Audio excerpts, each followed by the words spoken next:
নমস্কার বন্ধুরা, রিয়ার রান্নাঘরে সবাইকে স্বাগত। আজ নিয়ে এসেছি এক ভিন্ন স্বাদের লতি চিংড়ি।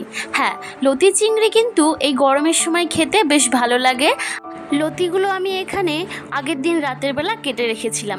এই লতিটা কাটতেই যা ঝামেলা, তাছাড়া কিন্তু এক রকমের মশলা ছাড়া আর কিছুই লাগে না। এখানে আমি চিংড়ি কেটে নিয়েছি, ভালো করে লবণ আর হলুদ দিয়ে মাখিয়ে নিচ্ছি। কড়াইয়ে সামান্য তেল দিয়ে ভালো করে চিংড়িগুলো ভেজে নেব। মাছগুলো ভাজা হয়ে গেছে, এবার প্লেটের মধ্যে তুলে নিচ্ছি। কড়াইয়ের মধ্যে দিয়ে দিলাম কিছুটা জল। এবার লতিগুলো ভালো করে সিদ্ধ করে নেব। বেশিক্ষণ না, ওই 60% মতো সিদ্ধ হবে। লতিটা কিন্তু বেশি সিদ্ধ করা যাবে না।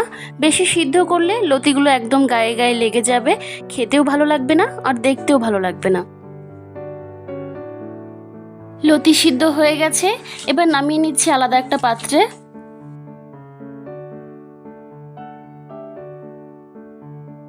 চিংড়ি মাছটা যে ভাজলাম ওই তেলের মধ্যেই দিয়ে দিচ্ছি 3টে শুকনো লঙ্কা আর একটু কালো জিরে।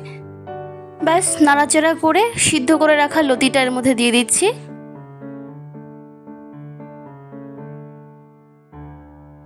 একটু নাড়াচাড়া করে এর মধ্যে কাঁচা লঙ্কা দিয়ে দিচ্ছি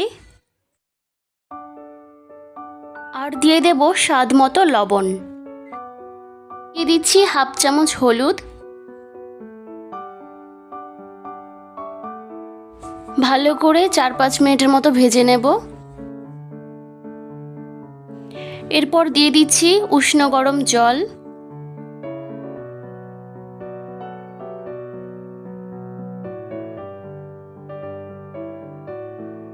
জলটা ভালো করে ফুটলে এর মধ্যে ভেজে রাখা চিংড়ি মাছটা দিয়ে দেব।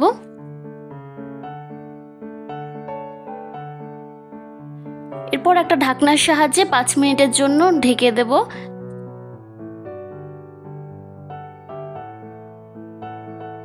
রান্নাটা কিন্তু একদম ইজি, কিন্তু খেতে কিন্তু দুর্দান্ত স্বাদ।